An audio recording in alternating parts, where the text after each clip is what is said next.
Hello everyone. Today we are going to talk about working with text files, part of programming in C course.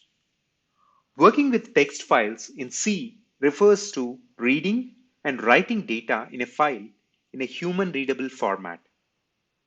Here are the basic steps to work with the text files in C.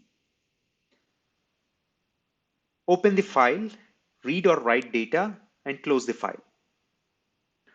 Before reading or writing to a file, it must be opened using the fopen function. This function takes two arguments, the name of the file and the mode in which it should be opened, read, write, or append. To read the data from a text file, you can use the fgets or fscanf functions. To write the data to a text file, you can use the fputs or fprintf functions. When you are done reading or writing, it is important to close the file using the fclose function. This ensures that any changes made to the file are saved.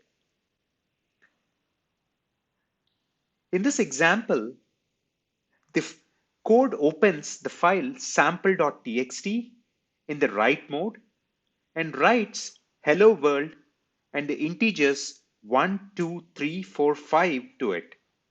Then it opens the same file in read mode and reads the data into buffer and number and closes the file. Finally, it prints the contents of buffer and number on the screen. Hope this was helpful. Thank you for watching.